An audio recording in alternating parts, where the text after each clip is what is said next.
राजधानी पटना के शेखपुरा में स्थित केंद्रीय विद्यालय के प्रिंसिपल से हमारी संवाददाता श्रेया ने खास बातचीत की है और जाना है कि केंद्रीय विद्यालय संगठन के बारे में। देखिए यह खास पेशकश।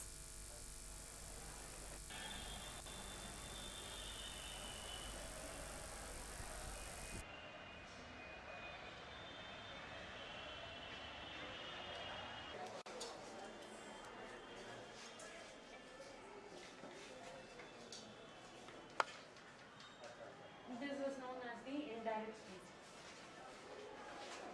Do you understand? Yes, ma'am. When you write a sentence in the direct speech, it will always have inverted commas. But when you change the same thing into the indirect speech, the inverted commas will be removed.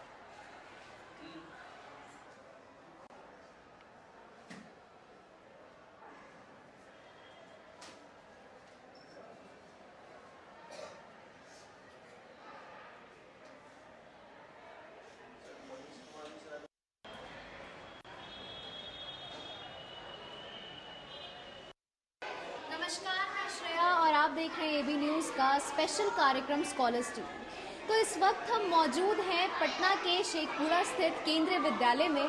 तो आइए बात करेंगे हम यहाँ के principal पीके सिंह से और जानेंगे यहाँ के संस्थान के बारे में। तो नमस्कार सर, आपका हमारे इस खास कार्यक्रम में स्वागत है। नमस्कार। तो आप हमें बताइए, यहाँ केंद्रीय विद्यालय जो संस्थान है, इस संगठन के बारे में हमें कुछ बताइए। केंद्रीय विद्यालय संगठन भारत सरकार का एक उपक्रम है और इसमें इसका ओनरशिप, मैनेजमेंट और कंट्रोल भारत सरकार के पास है और उसी के गाइडलाइंस के तहत ये चलता है, निर्देशित होता है और एडमिशन वगैरह जो भी है उसी के अनुरूप होता है। शिक्षकों का अपॉइंटमेंट या इसका जो एकेडमिक एक्टिविटीज़ है सब गवर्नमेंट के प्लान्ड इंस्ट्रक्शन के अकॉर्डिंग चलता है। ये जो आप हमें अब ये बताइए कि आप यहाँ के बच्चों का किस तरीके से ध्यान रखते हैं, मतलब क्या किस तरीके से इनके सिक्योरिटी से लेके पढ़ाई लिखाई से? इसमें सभी क्लासरूम में, कॉरिडोर में सीसीटीवी कैमरा लगा हुआ है, गेट के पास कैमरा लगा हुआ है, हैंड सैनिटाइजेशन की व्यवस्था सब बरामदे में किया हुआ है, मेन गेट पे भी है। और ये 2 शिफ्ट में चलने वाला विद्यालय है, तो दोनों शिफ्ट के बीच में जो गैप है और शाम के समय इसका पूरा क्लासरूम और बरामदे का सैनिटाइजेशन होता है। बच्चे को इंस्ट्रक्शन है वो मास्क वगैरह के साथ ही स्कूल में आते हैं, फेस मास्क के साथ। और सफाई के लिए सुबह और शाम में मिला के 10 सफाई कर्मी रखे हुए हैं, जिससे विद्यालय, इसका कॉरिडोर, क्लासरूम, बरामदे सभी पूरा कैंपस नीट एंड क्लीन दिखता है। तो जैसा कि यहाँ मतलब आम लोगों को इस बात का समझ है कि केंद्रीय विद्यालय जो संस्थान है, ये स्कूल में यहाँ पे सिर्फ सेंट्रल गवर्नमेंट के एम्प्लॉयज़ के बच्चों का एडमिशन हो पाता है, आम बच्चों को ये मौका नहीं मिल पाता है। तो आप हमारे दर्शक को बताइए कि क्या सच्चाई है इस बारे में। नहीं, ऐसी बात नहीं है, क्योंकि इसका मूल ऑब्जेक्टिव जो है केंद्रीय जो सेंट्रल गवर्नमेंट एम्प्लॉय है उनके बच्चे या जिनका डिफेंस फोर्सेज में है, आर्मी में है, एयरफोर्स में है, और उनका पोस्टिंग दूर दराज के स्थान पे, हार्ड स्टेशन पे या वेरी हार्ड स्टेशन पे हो जाता है, तो वो अपने बच्चे और फैमिली के साथ वहाँ नहीं रह सकते हैं। तो उनके लिए फर्स्ट प्रायोरिटी दिया जाता है कि सेंट्रल गवर्नमेंट एम्प्लॉय के जो बच्चे हैं उनको फर्स्ट प्रायोरिटी दिया जाता है। कैटेगरी 1 है और कैटेगरी 2 में भारत सरकार का जो अंडरटेकिंग है, उपक्रम है, वो आता है। 3rd कैटेगरी में स्टेट गवर्नमेंट के जो एम्प्लॉय हैं, ट्रांसफरेबल, नॉन ट्रांसफरेबल। और 4th कैटेगरी में कॉरपोरेशन और अंडरटेकिंग जो स्टेट गवर्नमेंट का है वो आता है उसको। और 5th कैटेगरी में जनरल पब्लिक आता है। तो खाली स्थान रहने पे किसी भी व्यक्ति का इसमें नामांकन हो जाता है। और राइट टू एजुकेशन एक्ट के तहत 25% आरक्षण है, जिसमें SC, ST, OBC, handicap candidate, EWS, BPL वाले आते हैं। वो किसी भी कैटेगरी के हो सकते हैं, उनका सर्विस से कोई मतलब नहीं होता है। तो एक सेक्शन में 40 बच्चे का एडमिशन करना होता है, तो उसमें 25% यानी 10 सीट ऐसे होते हैं जिसमें किसी का भी एडमिशन होने का चांस होता है। और उसके एडमिशन की प्रक्रिया के लिए ऑनलाइन एडमिशन सिस्टम है और लॉटरी के माध्यम से एडमिशन किया जाता है। तो किसी के भी सिलेक्ट होने की पॉसिबिलिटी रहती है। तो एजुकेशन को लेकर के सरकार की तरफ से काफ़ी सारे नए तरीके के स्कीम्स आते रहते हैं, तो केंद्रीय विद्यालय में इसका मतलब बच्चों के पढ़ाई के लिए क्या क्या योजनाएं हैं? क्वालिटी एजुकेशन प्रोवाइड करने के लिए यहाँ पे बराबर टीचर ट्रेनिंग होता है। 5 जो है एजुकेशनल ट्रेनिंग इंस्टीट्यूट है केंद्रीय विद्यालय संगठन का अपना, जो समय समय पर शिक्षकों को ट्रेनिंग करता रहता है और न्यू एजुकेशन पॉलिसी से संबंधित ट्रेनिंग कराया जा चुका है। कैसे इसको विद्यालय में इम्प्लीमेंट करेंगे, बच्चों में जो बेसिक एजुकेशन है, स्किल है, वो किस तरीके से डेवलप हो, खास करके प्राइमरी क्लास के बच्चे में रीडिंग स्किल, अंडरस्टैंडिंग या उसको किस तरीके से कर पाएंगे, ग्रेस्प कर पाएंगे, इसके लिए लिटरेसी और न्यूमरेसी के बारे में एक अलग कार्यक्रम चल रहा है, जिसके लिए सभी लोगों को ट्रेंड किया जा चुका है। और सेकेंडरी लेवल पे भी समय समय पे उसके लिए हर साल वर्कशॉप लगाए जाते हैं और ट्रेनिंग का प्रावधान है, जिससे करते रहते हैं। और इसका साल में 2 बार इंस्पेक्शन होता है, जिसमें असिस्टेंट कमिश्नर, डिप्टी कमिश्नर आते हैं और एजुकेशनल एक्टिविटी किस तरीके से चल रहा है विद्यालय में, टीचर डायरी के अकॉर्डिंग, प्लानिंग के अकॉर्डिंग चल रहा है या नहीं चल रहा है, क्या कमियां हैं, उसका ऑब्जर्वेशन करके और करेक्शन के लिए किस तरीके से और अच्छा क्वालिटेटिव एजुकेशन दे पाएँ, इसके लिए उनका सजेशन आता है, जिसको हम फिर अपने स्तर पे सुधार करते हैं। अभी हम अपने यहाँ, हमारा जब से हम लोग यहाँ पे हैं तो 4 साल से इसका स्कूल का ये रिजल्ट 100% है।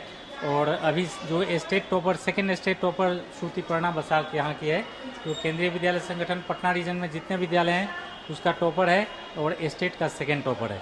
तो यहाँ से बच्चे अच्छे मार्क्स से उत्तीर्ण होते रहते हैं और अच्छे अच्छे जॉब में भी यहाँ से सिलेक्ट होके जा रहे हैं। आपने बताया कि यहाँ के बच्चे जो यहाँ से पढ़ चुके हैं वो काफ़ी अच्छा अचीव कर चुके हैं, तो हमें कुछ उन बच्चों के भी बारे में बताइए कि यहाँ से आखिर उन्हें कितना कुछ सीखा और बाहर में किस तरीके से उसको इम्प्लीमेंट कर पा रहे हैं। अभी हमारे यहाँ आनंद कुमार नाम का एक बच्चा जो 2020 का अपेयरिंग कैंडिडेट था, किसी में कोचिंग नहीं था, उसका जो अटेंडेंस है, क्लास अटेंडेंस लगभग 98% था।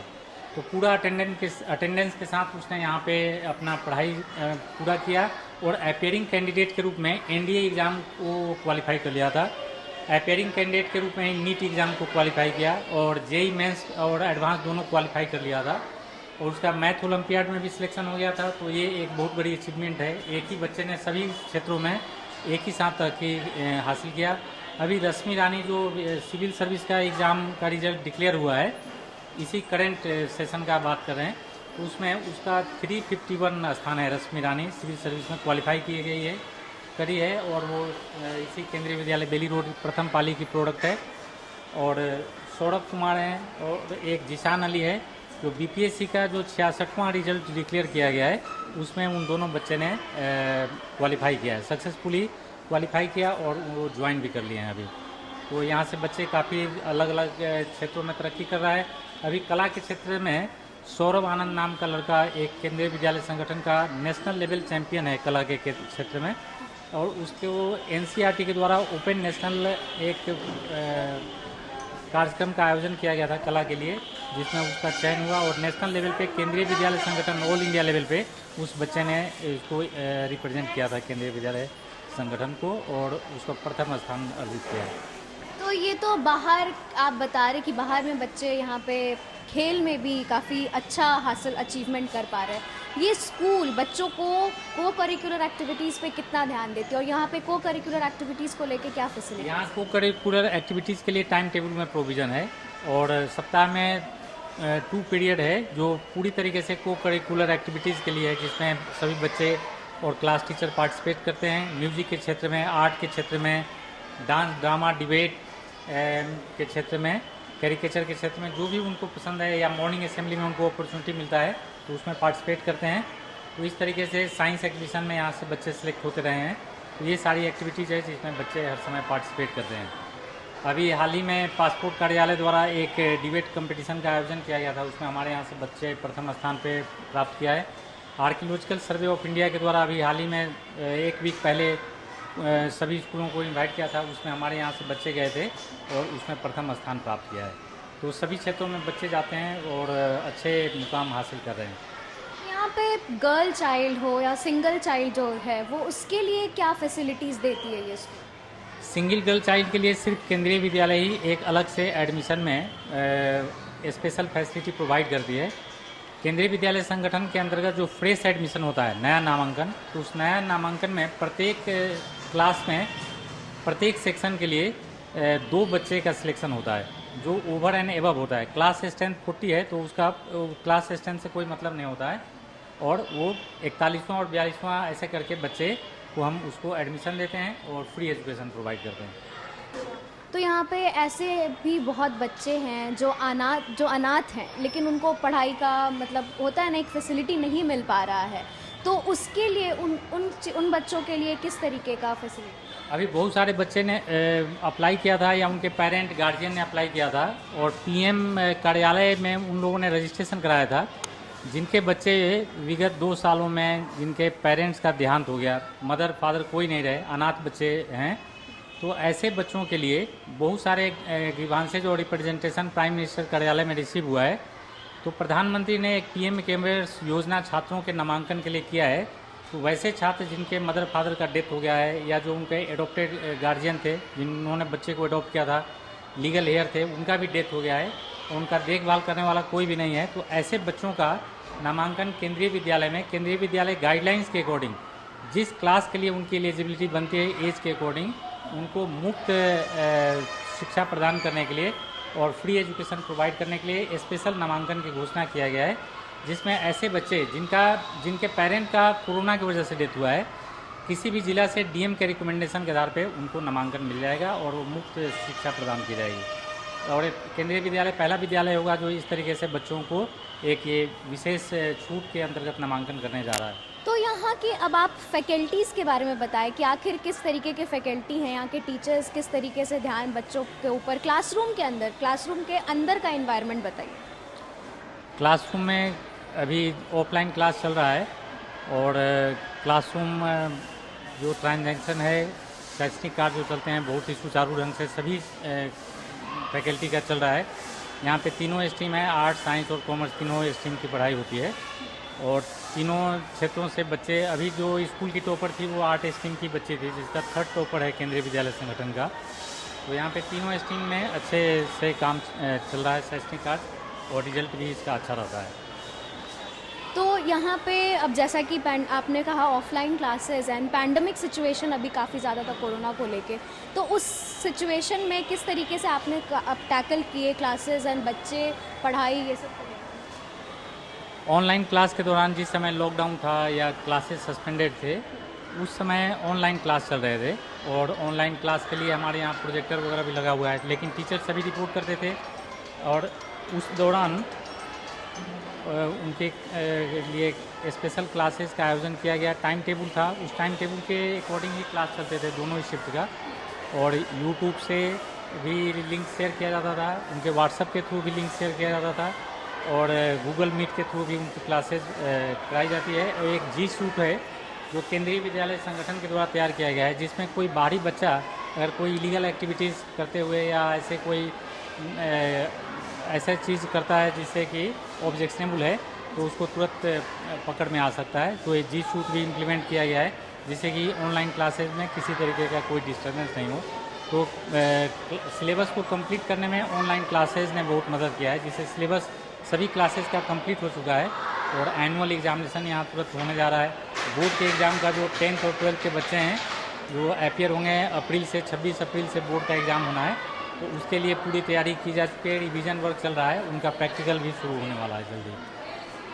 ऑफलाइन क्लासेस जब स्टार्ट हुए, क्योंकि हुआ ना कि बच्चों को पहले ऑनलाइन क्लासेस की आदत हो गई थी एंड अचानक से ऑफलाइन क्लास में शिफ्ट करना, ऐसे में कहा गया था कि टीचर्स और बच्चों का एक जो होता है कोऑपरेशन वो काफ़ी काफ़ी ज़रूरतमंद था उस टाइम पे। तो उस टाइम पे आपने बच्चों से किस तरीके से कोऑपरेट करके एंड कोविड के सारे रूल्स एंड रेगुलेशन को पालन करते हुए यहाँ पे ऑफलाइन क्लासेस स्टार्ट किया? ऑफलाइन क्लासेस के लिए स्कूल तो हर समय रेडी रहता है, ऑफिस खुला रहता है, टीचर 100% अटेंडेंस के साथ यहाँ पर प्रेजेंट रहते हैं ऑफलाइन नहीं होने से भी। तो ऐसे में और पेरेंट और बच्चे, जैसे मैक्सिमम बच्चे जो जहाँ से आते हैं वो अपार्टमेंट में रहते हैं, तो उस बंधे हुए एरिया में कोई भी ज़्यादातर 1 साल या 6 महीने 2 महीने तक रहना नहीं चाहता है। तो बच्चे भी चाहते हैं स्कूल खुले, ऑफलाइन क्लासेस चले, जिनसे उसे अपने दूसरे साथी के साथ भी इंटरेक्ट करते हैं, बाहर भी निकलने का उनको मौका मिलता है। और घर से भी साफ़ सुथरा उनको सराउंडिंग्स मिलता है स्कूल के अंदर, तो उनको इससे वो इसका वेट ही करते रहते हैं। तो धन्यवाद सर हमारे साथ जुड़ने के लिए, एंड आपने इस संस्थान के बारे में हमें इतना सारा बताया कि किस तरीके से आप बच्चों का ध्यान रखते हैं, गवर्नमेंट के सारे स्कीम्स को किस तरीके से इम्प्लीमेंट करते हैं। धन्यवाद हमारे साथ जुड़ने के लिए। Thank you. तो ये थे हम यहाँ पे मौजूद केंद्रीय विद्यालय में और हमारे साथ बात कर रहे थे यहाँ के प्रिंसिपल पीके सिंह। तो जैसा कि आप सबने जाना कि यहाँ पे किस तरीके की फैसिलिटीज़ दी जाती है बच्चों को और बच्चों के ऊपर किस तरीके से ध्यान रखा जाता है, तो ऐसे ही खास पेशकश को देखने के लिए हमें देखते रहें AB न्यूज़ के स्कॉलर TV को। हमारे साथ